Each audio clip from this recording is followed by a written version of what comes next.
औज़ुबिल्लाहिमिनश्शैतानिर्रजीम बिस्मिल्लाहिर्रहमानिर्रहीम। Royal UTV की तरफ से अस्सलामु अलैकुम। रॉयल यूटीवी एक दफ़ा फिर आपकी खिदमत में हाजिर है। आज की वीडियो में हम ग्रेटर इज़राइल के मुतालिक कुछ नई मालूमात, कुछ होशरुबा इंकशाफात, कुछ नई चीज़ें आपके साथ शेयर करेंगे। आप लोगों से गुजारिश है कि आज की वीडियो पूरी तरीके से देखें, आखिर तक देखें और साथ ही साथ सब्सक्राइब करें और बेल आइकन को भी हिट करें ताकि आप लोगों को हमारी वीडियोस के मुतालिक नोटिफिकेशन मिल सके। आज 1 जुलाई का दिन, एनेक्सेशन का दिन, मगरबी किनारा जो दरिया उर्दन का है उसका इंज़माम होने जा रहा है। इसराइल में एक तारीख़ी अहमियत का हामिल ये दिन बन चुका है। इस बुनियाद पर यह बात कही जा रही है कि ग्रेटर इज़राइल के राह अब हमवार होने जा रही है। जैसा कि हम अपनी पिछली वीडियो में ज़िक्र भी कर चुके हैं, ग्रेटर इज़राइल है क्या, इसके मुतालिक बहुत सारी बातें की जाती हैं। बाइबल में इस ग्रेटर इज़राइल को बुनियादी तौर पर एरेट्स इसराइल हशेमा कहा गया है, जिसमें ये बात कही गई है कि वो उस किंगडम का अहया, उस किंगडम का रेनेसांस होना चाहिए जो हज़रत सुलेमान अलैहिस्सलाम के ज़माने में कायम हुई थी। एक इजमाली खाका उसके सामने ये पेश किया जाता है कि इसकी जो ईस्टर्न बाउंड्री है वो दरियाए फ़रात हो सकती है, यानी यूफ्रेटिस हो सकती है, और जो वेस्टर्न बाउंड्री है वो दरियाए नील हो सकती है, जैसा कि हम आपको स्क्रीन पे दिखा भी रहे हैं। लेकिन इसके मुतालिक बहुत सारे लोग मुख्तलिफ बातें भी करते हैं और कहते हैं कि इसकी जो हतमी बाउंड्रीज़ हैं वो मुतय्यन नहीं की जा सकती। इसके मुतालिक हम बात थोड़ी सी बताएंगे आपको।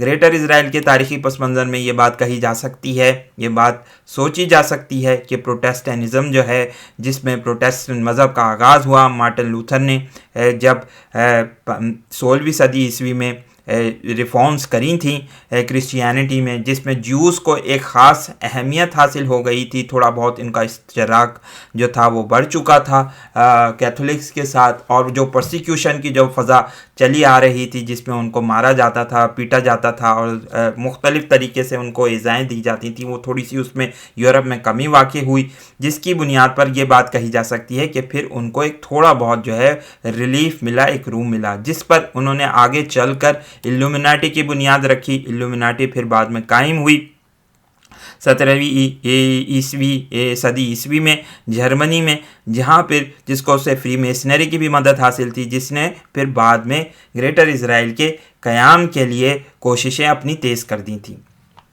बहरहाल ग्रेटर इज़राइल की तरफ दोबारा आते हैं। ग्रेटर इज़राइल के सिलसिले में अगर हम बात करें तो जो लैंड ऑफ इसराइल के मुतालिक बात की जाती है उसका बहुत बड़ा ताल्लुक जो है वो बाब जेनेसिस में है, जिसमें उनकी जो वर्स नंबर 15 जो उनका चैप्टर 15 है वो, और वर्स नंबर 18 to 21 है, वो उसमें जो बात की गई है वो बड़ी दिलचस्प है। यकीनी तौर पर इसमें इस वाक़े का जिक्र है जिसमें हज़रत इब्राहीम अलैहिस्सलाम ने खुदा के हुजूर कुर्बानी पेश करी थी, और फिर ये बात उनको बताई गई थी कि तुम्हें दरियाए फ़रात और दरियाए नील के दरमियान जो ज़मीन है वो तुम्हें दे दी गई है ताकि तुम्हारे बच्चे इस पर इसराइल का क़याम कर सकें। यहाँ पर फिर आखिर में 1920 और 21 में बड़ी दिलचस्प बात की गई है, जैसा कि आप स्क्रीन पर देख सकते हैं। इसमें मुख्तलिफ़ कौमों की बातें की गई हैं, केनाइट हैं, केनजियाइट हैं, कैडोमोनाइट हैं, हित्तीट हैं, पर्जियाइट्स हैं, रिफाइम हैं, अमोराइट्स हैं और केनाइट्स हैं और ग्रिस्टाइट्स हैं और जेबूसाइट्स हैं। ये बुनियादी तौर पर वो कौमें बताई गई हैं। इसके मुतालिक हमने काफ़ी तहकीक करी है और देखा भी है कि ये कौन सी कौमें हो सकती हैं। थोड़ा बहुत हम इसके मुतालिक आपको बताएंगे, आप देख सकते हैं, जिसकी बुनियाद पर यह बात कही जा सकती है कि ग्रेटर इज़राइल की जो बाउंड्रीज़ होंगी वो कहाँ तक होंगी। इस सिलसिले में बड़े होशरुबा इंकशाफात सामने आते हैं। जब हमने तहकीक करी है तो हमारे सामने एक बिल्कुल ही नई पिक्चर आई है। दरहकीकत अगर देखा जाए मौजूदा दौर में ग्रेटर इज़राइल का क़याम जो है वो ऑटोमन एम्पायर के डिक्लाइन के बाद शुरू हो गया था। ऑटोमन एम्पायर का डिक्लाइन जो है वो बुनियादी तौर पर 1567 से शुरू होता है, जब सुलेमान आलीशान के ज़माने में जो मुख्तलिफ़ ईसाई मलकाएँ थीं उन्होंने हरम की सियासत में दखल देना शुरू किया, जिसके बाद आहिस्ता आहिस्ता उस्मानी सलातीन की जो क़ुव्वत थी वो कम होना शुरू हुई। यही वजह है कि जब पहली जंग अजीम के बाद उस्मानी सल्तनत का ख़ात्मा हुआ तो बेल्फोर डिक्लेरेशन सामने आया, जिसमें British foreign secretary Arthur Balfour ने ये ऐलान किया कि अब हम जो पैलेस्टीनियन लैंड है वहाँ पर यहूदियों को लाकर आबाद करेंगे, यहाँ पर इनकी आबादकारी की जाएगी और यहूदी बस्तियाँ बसाई जाएंगी। यही वजह थी कि सन 1937 में एक पील कमीशन बिठाया गया जिसने रिकमेंड किया कि पार्टीशन ऑफ पैलेस्टीन होना चाहिए, जिसमें बिन गोरियान ने यह ऐलान किया था कि हम चाहते हैं कि बुनियादी तौर पर कोशिश ये की जाएगी कि अब इन बाउंड्रीज़ को जो मुख्तलिफ अरब मुल्कों के दरमियान कायम हैं उनको ख़त्म किया जाए और ताकि इसराइल का वजूद आ सके। और फिर एक उसने हिंट भी दिया था इस सिलसिले में कि ग्रेटर इसराइल के क़याम की कोशिशें अब हम तेज़ कर देंगे। यही वजह थी कि सन 1967 में जो अरब इसराइल जंग हुई उसमें ईस्ट यरूशलेम और वेस्ट बैंक का इलाका छीन लिया था, सहराए सिनाई का इलाका छीन लिया था। ये बात आप सारी बातें जानते हैं कि अरब मुल्कों में आज तक पपेट गवर्नमेंट्स रहीं और उसमें जितनी भी ये जंगें हुई ये बुनियादी तौर पर एक दिखावे की जंगें लड़ी गई, जिसकी बुनियाद पर इसराइल को मुख्तलिफ फतूहात हुई और उसने एक बड़ा इलाका अरब ममालिक के साथ हथिया लिया। यही वजह थी कि फिर बाद में सन 1980 में एक बड़ी दिलचस्प सूरत हाल हमारे सामने नज़र आई, जब एक 100 शेकल 1984 में एक शेकल कॉइन जारी किया गया जो बहुत ही दिलचस्प है हमारे सामने, जिसमें एक नक्शा जाहिर किया गया जिसकी बुनियाद पर यासिर अराफात ने एक प्रेस कॉन्फ्रेंस की और उन्होंने एक जर्नल जो था उसका हवाला दिया जो यूनिवर्सिटी ऑफ शेफील्ड के प्रोफेसर गीन रॉले ने शाया किया था, जिसमें यह बात की गई थी कि इस कॉइन में, हम आपको कॉइन की तस्वीर भी आपके साथ वो शेयर करते हैं, इस कॉइन में बुनियादी तौर पर ये जैसा कि आप देख सकते हैं कि इसमें इसराइल, ग्रेटर इसराइल का नक्शा दिखाया गया है। ये बात कही थी यासिर अराफात साहब ने अपनी प्रेस कॉन्फ्रेंस में। अगर हम देखें, इसको बड़ा करके आपको दिखा रहे हैं यहाँ पर, ये बाद में जो है 10 एगोरोट 10 शेकल के कॉइन पर भी शाया की गई ये तस्वीर, जिसकी बुनियाद पर इसको 10 एगोरोट कंट्रोवर्सी कहा जाता है। इसमें अगर आप देखें तो इसमें ग्रेटर इसराइल का नक्शा शाया किया गया है और ये बहुत ही दिलचस्प नक्शा है, अगर आप देख सकते हैं इस कॉइन पर। और ये कॉइन, इसके मुतालिक बहुत ही कम बात हुई है हमारे यहाँ के मेन स्ट्रीम मीडिया में, सोशल मीडिया में। अगर आप ज़्यादातर वीडियोस देखें तो हम पहली दफ़ा आपके साथ ये बात शेयर कर रहे हैं कि अगर आप इस नक्शे को देखें तो एक होशरुबा हकीकत हमारे सामने आती है कि जो ग्रेटर इसराइल का मंसूबा या ग्रेटर इसराइल का मैप हमारे साथ शेयर किया जाता है वो बुनियादी तौर पर बहुत थोड़ा है उस मैप की बनिस्बत जो अब आज हम आपको दिखाने जा रहे हैं। ये हमने उसको डिज़ाइन किया है और अगर आप देख सकते हैं कि इसमें सारा का सारा इलाका जो है वो टर्की का बुनियादी तौर पर आधे से ज़्यादा इलाका सीरिया, इराक, ईरान, अफ़गानिस्तान और पाकिस्तान का बलूचिस्तान का इलाका भी इसमें शामिल होता है। अगर इस मैप को, अगर ये मैप सच्चा है और अगर ये मैप जो शाया किया गया कॉइन पर इसराइल की तरफ से, अगर ये सच्चा है तो इसमें बहुत ही होशरुबा हकीकत सामने आती है।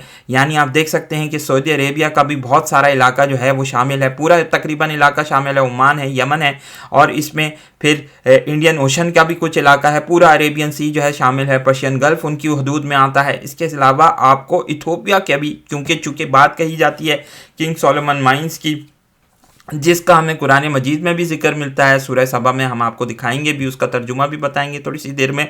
देख सकते हैं कि कुछ ये बात कही जाती है कि वो जो माइंस थी वो इथोपिया में थी, इसलिए वो इलाका भी अपने अंदर शामिल करते हैं, इरिट्रिया का भी शामिल करते हैं और सूडान का इलाका तो शामिल ही है। क्योंकि ये बात भी कही जाती है कि हज़रत मूसा और हज़रत खिज़र अलैहिस्सलाम के दरमियान जो वाक़या पेश आया वो सूडान के मुकाम जो दारुल हुकूमत है वो खर्तूम में ही वो हुआ। यही वजह है कि ये सारा इलाका अब जो, अगर इस कॉइन में जो शाया किया गया नक्शा है वो सही है तो इसकी बुनियाद पर ये कही जा सकती है बात कि फिर इसमें तुर्कमानिस्तान का इलाका भी शामिल है और अफगानिस्तान का भी इलाका शामिल है। क्योंकि जूइश जो हैं वो अपने डायस्पोरा का बहुत हद तक ताल्लुक़ जो है वो अफगानिस्तान के साथ भी जोड़ते हैं, जैसा कि हम आपको थोड़ा सा बताएंगे भी कि बुनियादी तौर पर जो अफ़गानिस्तान है वो इलाका, वो ये कहते हैं कि ये हमारी उसमें शामिल है। तो ये हकीकतन अगर देखा जाए तो फिर ये बात कही जा सकती है कि अफ़गानिस्तान का इलाका भी इसमें शामिल होगा और पाकिस्तान का बलूचिस्तान का इलाका भी शामिल हो सकता है, क्योंकि ये बात भी कही जाती है, एक ये थ्योरी भी सामने लाई गई थी कि किसी ज़माने में कि वो जो माइंस का ताल्लुक जोड़ा गया है, क्योंकि अफ़गानिस्तान और बलूचिस्तान का इलाका माइंस के एतबार से, कानों के एतबार से, हीरे के कानों और पत्थरों की मुख्तलिफ़ कीमती पत्थरों के हवाले से बहुत अहम है। इसी बुनियाद पर यह बात कही जा सकती है कि शायद वो इलाका जिसकी बात की गई वो बुनियादी तौर पर ग्रेटर इज़राइल में शामिल होगा।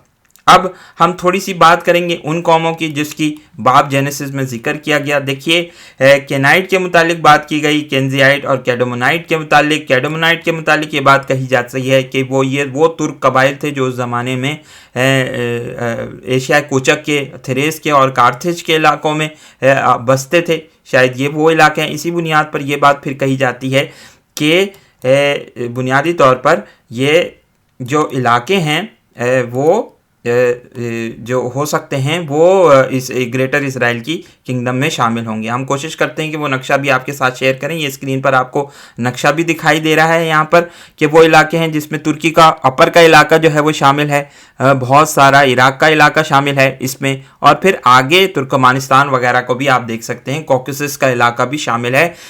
तो ये बड़ी दिलचस्प सूरत हाल है। जो हमें मैप शेयर किया जाता है ग्रेटर इज़राइल का मैप, वो बुनियादी तौर पर उसमें इन इलाकों को नहीं शामिल किया जाता है। अगर ऐसी बात है तो ये एक बहुत बड़े इलाके की बात कही जा रही है। ये छोटा इलाका नहीं है बल्कि एक बड़ी इलाका है। हित्तिताइट के मुतालिक भी पर्जियाइट और रिफाइम का जो ताल्लुक है हमने उसको थोड़ा सा ढूंढा है।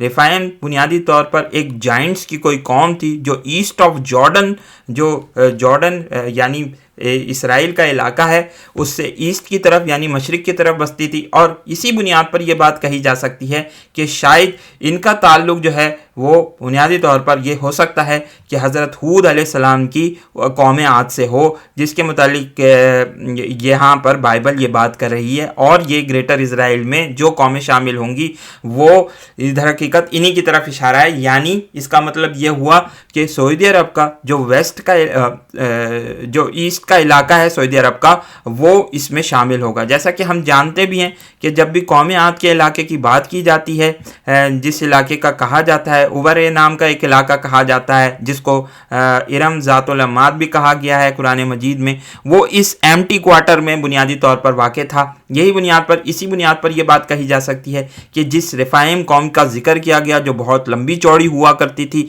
वो इस इलाके में क्वाइट पॉसिबल है कि आबाद हो। और यही वजह है कि इस इलाके को भी, इस पूरे तकरीबन अरेबियन पेनिनसुला को, जजीरा नुमा अरब को इसराइल अपनी किंगडम का हिस्सा समझते हैं। तो यही बात है, यही इसलिए कही जा सकती है कि जो पुराना एंशिएंट इज़राइलियाइट और जूडियन रिलीजन था उसमें ये तमाम इलाके शामिल थे।